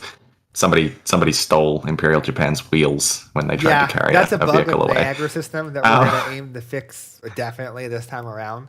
It's a timing issue where there's a desynchronization that occurs because we do too much on one frame when we pick up the vehicle. We thought we had mitigated it by timing and forcing the acceleration and the velocity reset, but something causes the vehicle to slingshot and the vehicle's tires go flying away or they detach. So we're going to be testing that extensively this time around when we do the vehicles, because we're going to start using the vehicle. We're going to start implementing the vehicles when everything on that list that I went over earlier is situated. It's going to be vehicles and whatnot. So they'll all come in the same loop.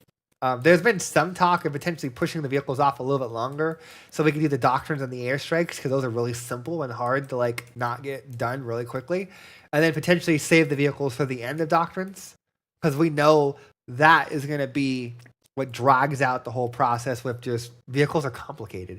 And this time when we do the helicopters, we want to do it to where they actually have a better flight AI and not make them a repurposed character, this guy on the ground, but he's just flying. And he doesn't really understand movement and traversal and a bunch of other things. So it's one of those things where like we're going to be tackling it a little bit differently when we do the helicopters this time around and building them from the ground up. Anyhow, back to you, Winner. Oh. Sorry, my girlfriend was messaging me. I got distracted. Fuck. Two people were like, "Oh, I thought of a question," and then didn't type it out. Like, God damn it. We have to guess it. We have to guess take out it. cards. Take out flashcards and That's the start question. forming words, and we have to guess the word. But you can only give us 20% It's a of the mineral, word, not a vegetable. and we have to guess the rest. Okay, let me check YouTube. Yeah. Okay. Redacted is typing it up. It's a big one. Cool. That'll fill a little bit of time because we're like Anders Noxia asked the question. We're mostly on just Q&A. I got a question for you, lads. What other infected units are there going to be, and what other horrors are we going to face? For example, having a bigger, tougher infected flying unit. So, as it stands right now, we have a chimera dog that we're planning. We have an infected sperm whale. We have Chelsea's elite guard, and then potentially an infected building unit to replace how they build the infection pods and everything. Those 4 things are on hold right now, so we can focus on just getting what we already have working on. And that's an example of something else that I'm just going to kind of focus on after we get co-op and we get the major line items done, where it's like, and our goal is going to be is doubling down and improving what's already there for the infected AI as they stand. Where it's like, okay, making the Juggernaut more intelligent, making him understand he should charge right now. You know, he can walk over sandbags, so maybe he shouldn't try and walk around them, you know? And then one of the things that I was going to have us prototype and figure out was having some kind of algorithm or scanning system that essentially can prioritize and associate infected into groups. So then that way, that group or that squad manager would dynamically prioritize and get them. It's like, think of them as like a person leading the blind, where the idea is that it's able to decipher what's critically important and what's not based off of, like, take an example. I'm sure you guys have played Cepheus to the point where you know there's a lot of issues when it comes to like AI understanding prioritization of targets when it comes to like objects in the world. Where, like, let's say for instance, if I grab these sandbags and I block out, oh, those are all merged. Pretend like they're not merged, boys and girls. So, like, let's say I close this off right here. Essentially, in the game right now, they don't have an intelligent enough way of understanding. Okay, pretend this wall is in here. There's a guy right here shooting. Like, I need to understand that I need to do a sweep or some kind of some kind of like trace that can take into consideration what is between me and my target that was not there when the game started, like player built items, civilian built items, and then figure out what is the bare minimum that I need to destroy to reach my target. So then that way, they're not over here slapping these things when that doesn't make any sense. And they're all moving with a goal or some motive, some like actual initiative to push and attack whatever target they have. So that's one of the things that we need to basically do with this second Redux revamp is when we get to the point of doing like the pandemic stuff and getting like the AI more centralized, is making the current AI a little more intelligent and a little bit more like understanding of like how they should tackle some situations. So that way they can give you more of a challenge and they're more efficient in terms of their threat analysis. Back to you, Winner. Oh my God! Someone in chat just asked if you we in can the studio. romance Chelsea. That is the most important question they have of the day. That is important. When's the Cepheus protocol dating sim I think coming there's out? sake in the refrigerator. Man, Maybe I'll mix it with some orange juice. Yes. Brilliant.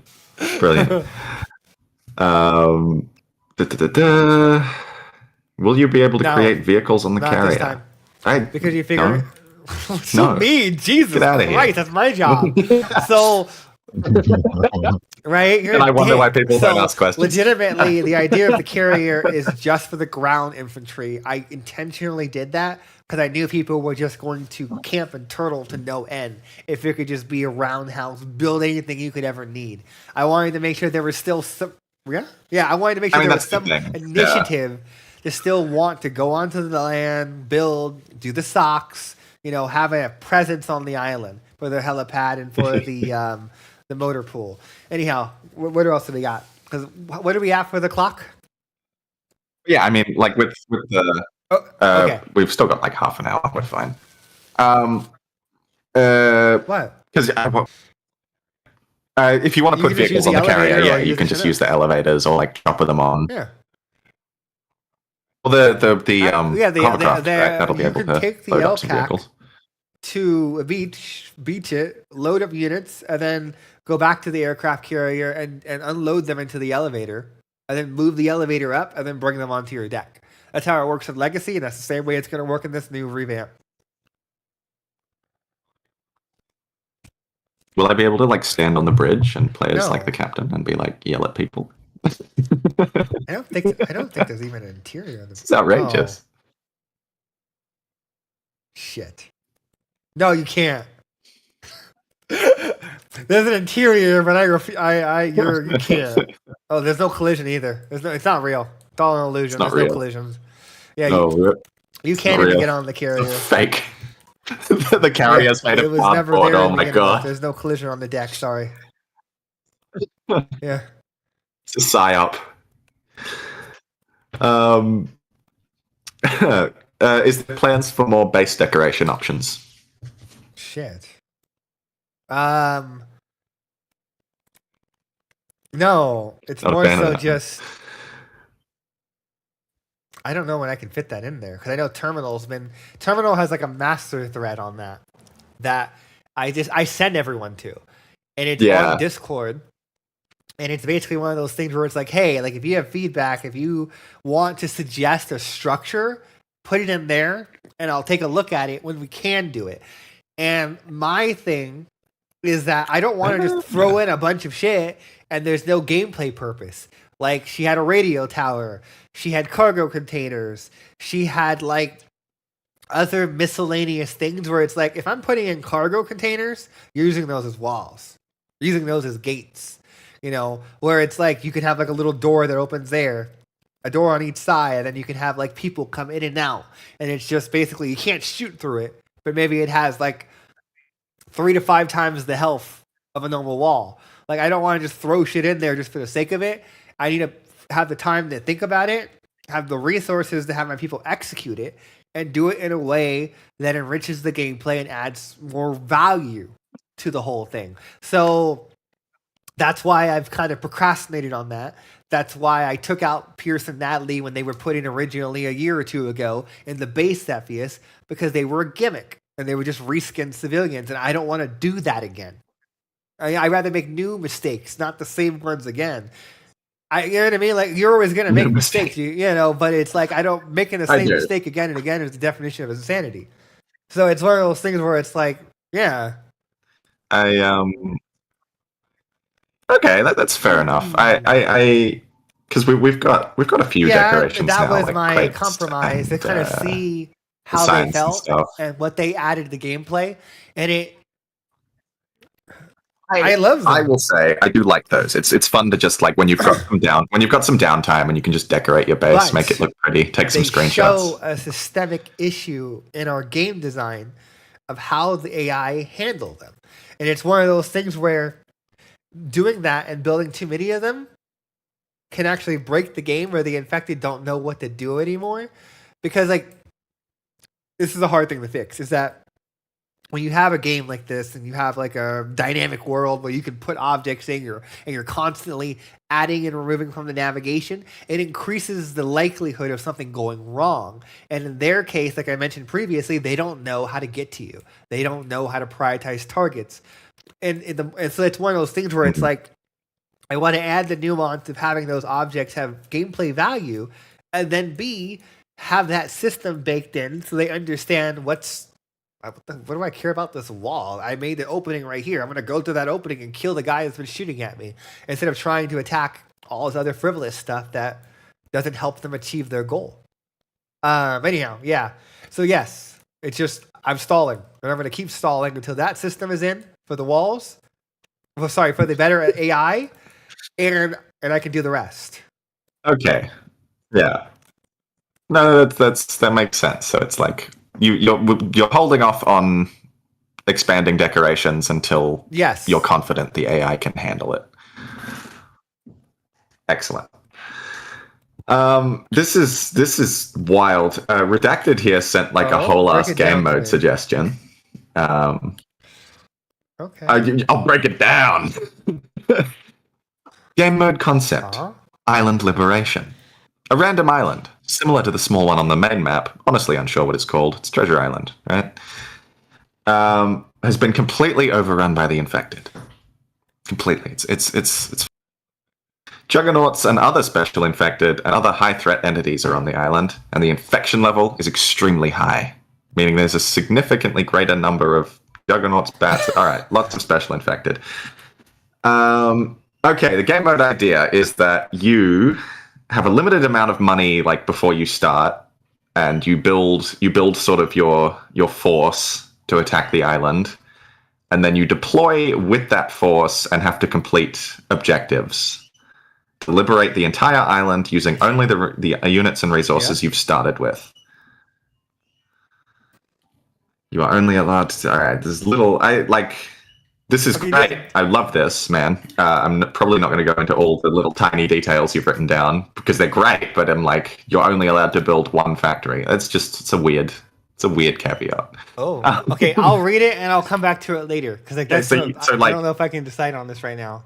Yeah, I like it's like doing a mission with like some limited resources rather than the pandemic where you're like constantly earning. Basically, so it's like smaller missions, little scenarios, essentially. I was going to say, yeah, that is kind of like part of the plan for some of the smaller operations, right? In that some of them will be like operator focused, where you're like just some dudes doing a mission. But others will be like something like this, where you may have to complete some objectives with a limited amount of resources and no ability to get more. And they'll be like shorter missions, like rather than the pandemic mode, which will take. Yeah.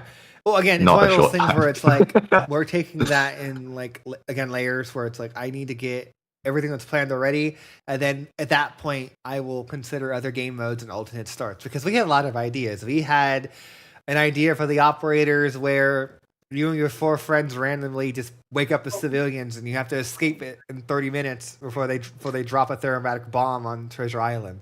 So you have to like everyone else is controlled by AI, and it's just you and your 4 friends, and you're being hunted by Cirque, the infected, the civilians, Pierce, Deadly. Everyone's at war, and you're just 4 guys just trying to get off the island. Is the idea. So like we had like crazy ideas like that, where it was just kind of like, and then you could jump back and forth, and you could play an RTS or operator as you did it, but you're only controlling your one person. So it was like little ideas we wanted to experiment with, and that was another reason why this rebuild is making sure that everything is scalable and modular to where it's very easy to do abstract new gameplay elements, whether it be an RTS or TPS, and we can do it quickly and we can do it efficiently. So, yeah, no, there's a whole spiel in terms of things that we were looking into. A whole spiel. Whole spiel. Yeah. Oh, my dog is Stepping on yeah. my shoe. Whoops. Probably wants to murder me. She always wants to play. Joker actually asked a pretty good question here. Will we get like spawning chambers for higher evolved infected rather than them sort of seemingly spawning from thin air, which they seem to do? Spawning. So you mean specialized building like the Zerg? I'll read out the whole thing. I find it a bit boring that enemies seem to get spawned out of nothing.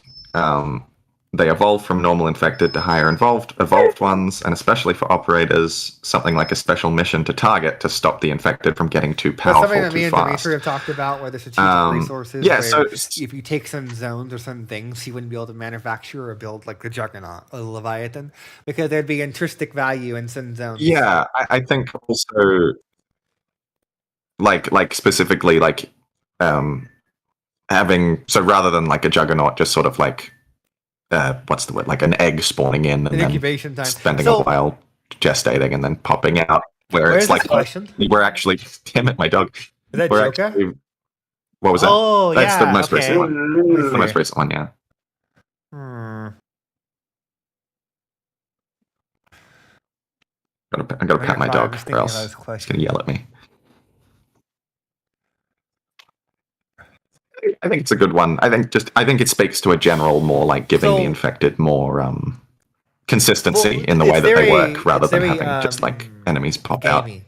Is that what we do from the confines of how the game operates right now? Is we do a conversion of people to infected type. So an infected is 1 person, and then like spitters are like 4, and then blow up guys are like 6, and juggernauts are people plus a token, and then a Leviathan is a people plus a token. And the idea is they accumulate these tokens based off of time. So there's like, because again it's an AI, so we didn't go too deep in the weeds of having it where they have to hold on to the structure. They have to do this item in gameplay. It's more so like, okay, every 5 or 10 minutes you can summon a Juggernaut, you can summon a Leviathan, and they accumulate these tokens. And the idea is when they need them, they can call upon them. And we took it on the idea that the Leviathan, the Juggernaut, were their airstrikes, their doctrines, and they call them in, and then they just despawn after a while. The Juggernaut despawns, the Leviathan doesn't, because he's a dick, and he just goes under the map and goes to sleep. Because we got that kind of off of Monster Hunter, where it was like we wanted a persistent monster or beast that would be like the big boss, I guess you can say, as the game progressed, and you would have some kind of adversarial relationship to the Leviathan. And that's something that we need to kind of also build up a little bit better. We made some improvements before we did the reboot of making it less of a frustration mechanic, but we definitely need to take that a little bit further, quite a bit further, in terms of just generally their interactions and whatnot. But as it comes for like having like spawning and brooding stuff, that's out of the cards right now based off of our constraints and what we're working with from the team. But it's not a bad idea. And it's something that I've talked about with Dimitri, of having strategic resources or locations in the map that you would know if you took it, it would disable their ability or at least slow it to basically do some things in gameplay. It just comes down to manpower and basically like the amount of things we're already doing right now. So that's one of the things where it's on my wish list, and it's a really good idea. So I quite like the idea of having like when like if they're creating a like a leviathan or something, that it sort of like pops up on the map and you can like run a strike to prevent it from spawning in, like this giant gestation pod. Well, that I mean, it'd be as simple as like before having the Leviathan manufacturing. so rather than it's like she makes some kind of like horde of bodies, and it could be as simple as like this is how she gestates or creates a Leviathan. So you would have a warning. It's like Command and Conquer 0 Hour where you used to get back in the day the super weapon alerts. Same relative approach where it'd be like, hey, we've detected these mysterious, suspicious signals.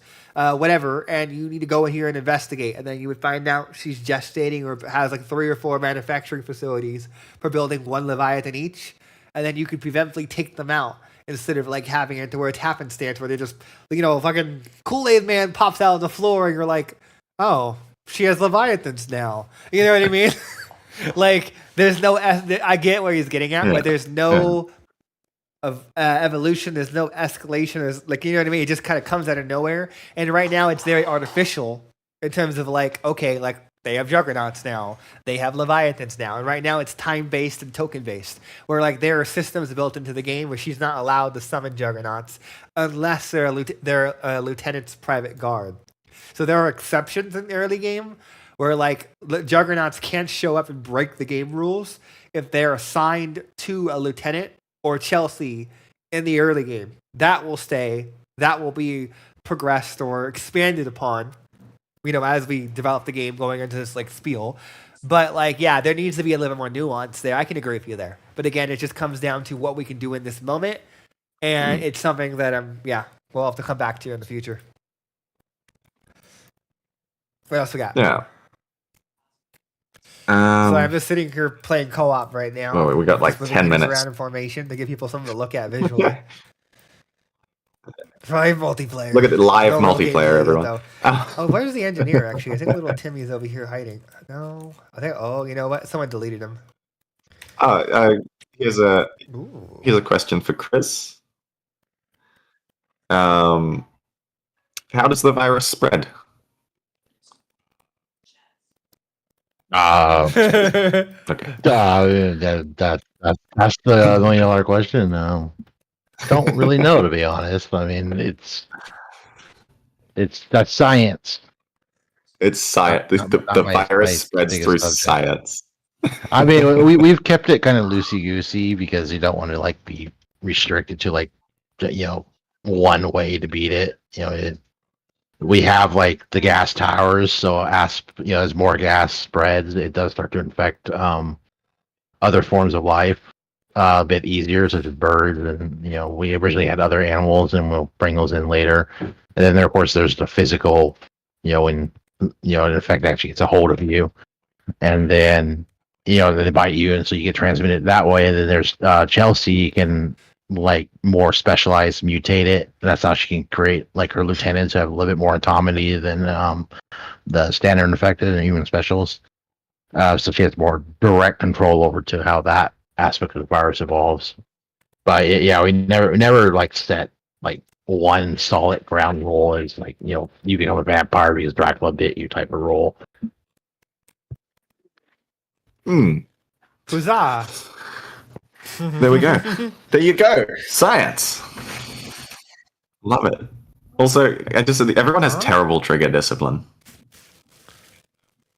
I was looking at when you were playing as the operator before, and they were like holding the finger trigger or down. trigger. Yeah. Yeah. I was like, this is terrible. No. You're gonna shoot somebody. Well, CERT means business. Yes. What's that? We ain't got no trigger discipline here. Oh. Safety always off. Zombies don't get lawyers. Yeah. What else do we got? We're coming up on a 2-hour clock, so we can come to it.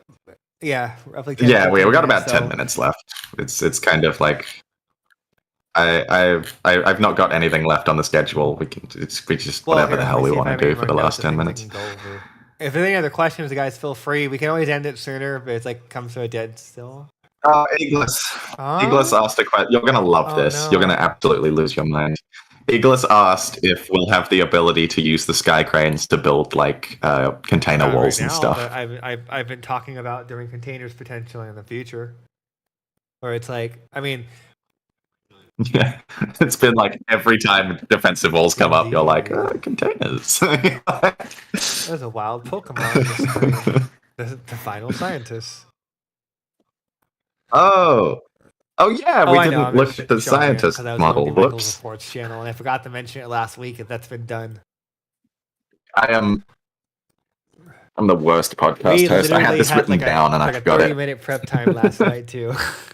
I cry myself to sleep every time. It's fine. Yeah, we got the 2 new models coming in. We Yeah. did look at this guy, the Resident Evil protagonist, and the I like the new scientist. I haven't actually really looked at it. Yeah, no, I saw mean, you the figure. screenshot. Let me see if I can bring that up again. Yeah, no, Michael did a lot of good work on there, and he was just kind of having some issues with the skinning because legitimately, it could be a bitch. It could be a fickle bitch when it comes to getting the skinning right and getting the curvature, and when you have folds like that, like you know, when you have like that simulation of how a cloth can, because it doesn't move. Like you figure, like most, like in a Call of Duty or whatever, you look very closely, their folds don't move and deform. But just getting that to where it doesn't deform and look like a Dead Space monster can take quite a bit of time to actually skin and test it, and like you have to play test animations. Because like otherwise you get like what we had on some of the legacy characters, where if you look very, very closely, you would see like their clothes clipping through their armor, their neck breaking, like small little tidbits of pixels or like skinning vertexes that were basically being skewed or mismanipulated because the animation wasn't skinned correctly to correlate with like the animation. So like there was like it stretches the vertexes and they go flying off in a random direction, and that's why you get those like random like abnormalities in Legacy Cepheus, which I was very insistent on this time around, is to essentially make sure that all the characters don't have that issue and spend the time to just make sure people can make really good, sexy screenshots.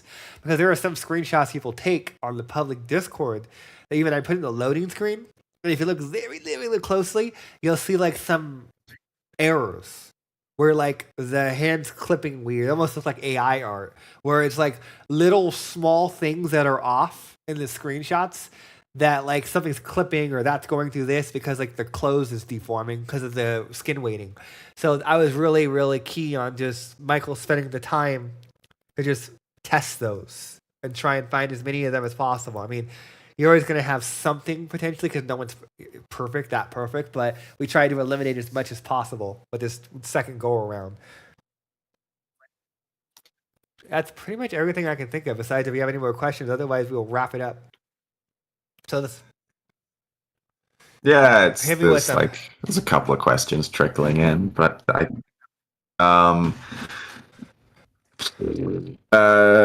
chemical weapons when mustard gas update when. Right now, we're still trying to figure out like we have ideas of like other doctrines and other like trees we want to do, like a chemical weapon fire one. Those are 2 of the ideas that we're talking about post launch.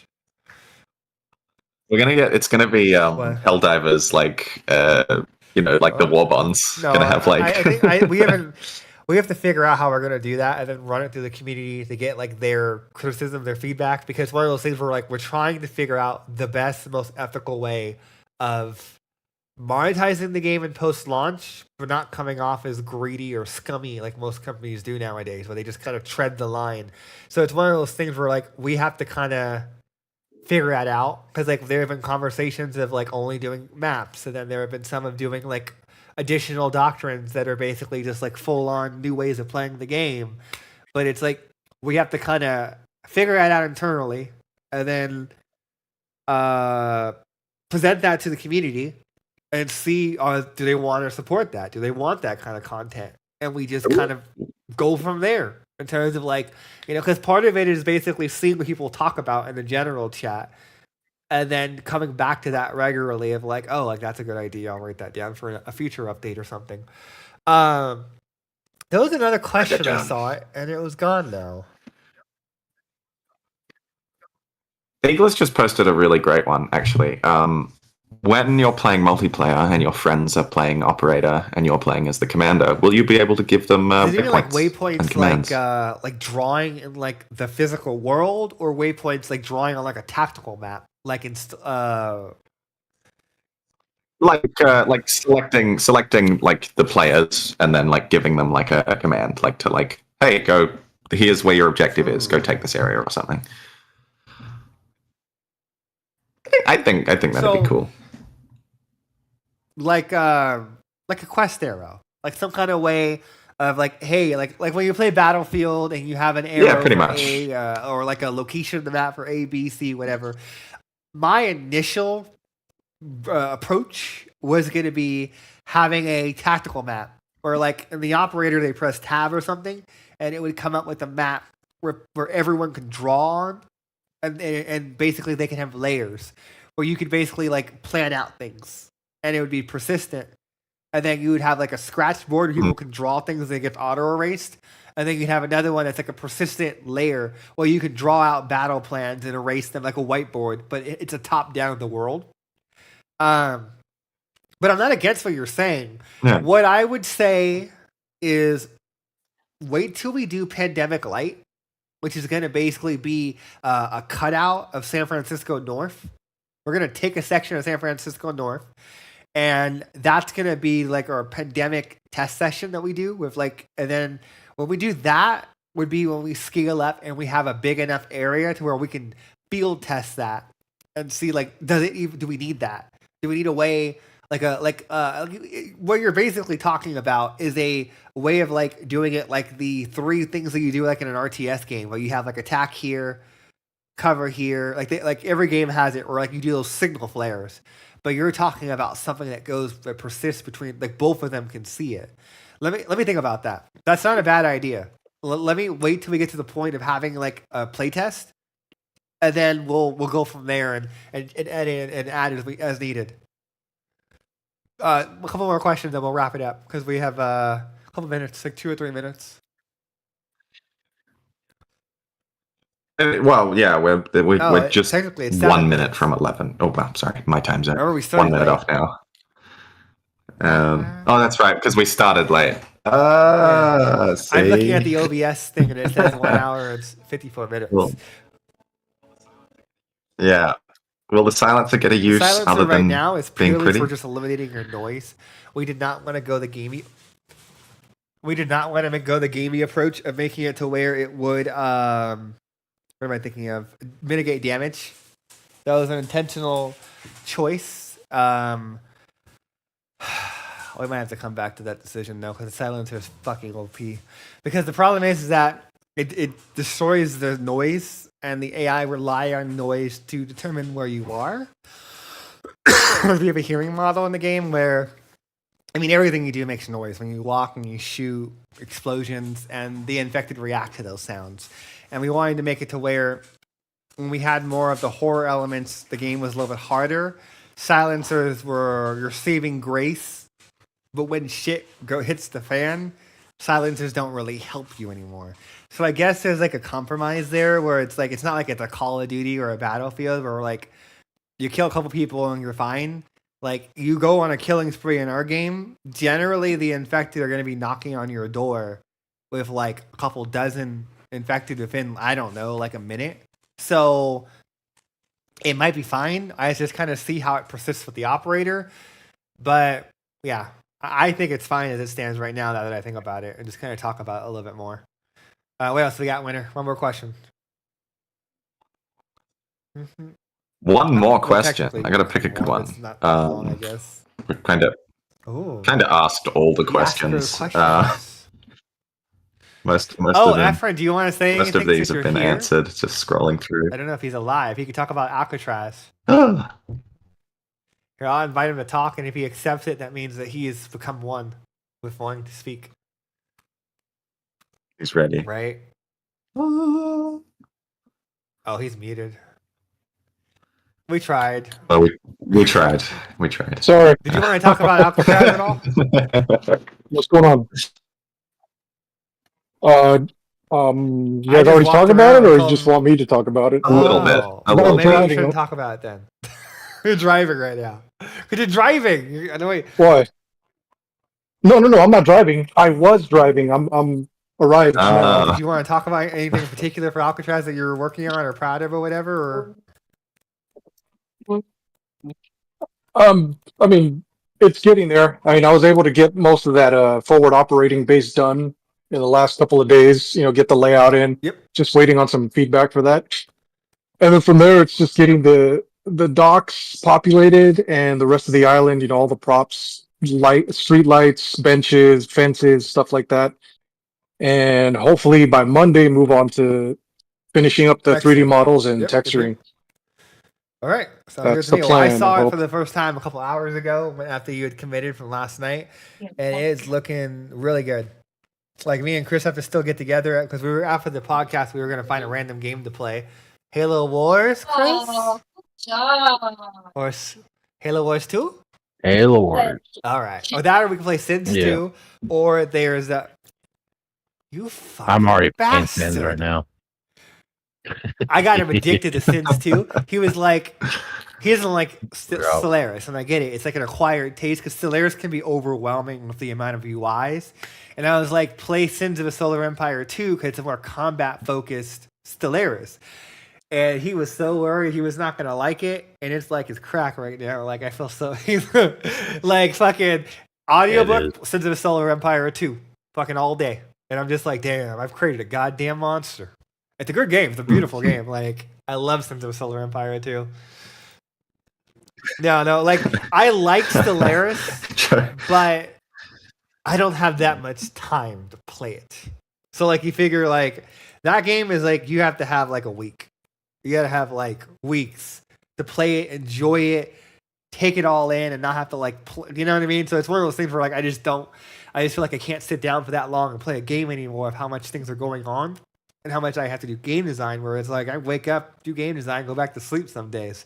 So it's like I get like 1 or 2 hours in a game if I'm lucky, and then it's rinse and repeat. So yeah, I can't play Stellaris. Maybe later on when I have more free time, I can look into something like that because I love it and they've changed so much. Last time I played was they did the whole rework with how the military was operating and the barracks and all that, and it was a lot. They changed quite a bit to make the whole gameplay differently. But anyhow, Winter, let's give the outro and let's wrap it up. The outro.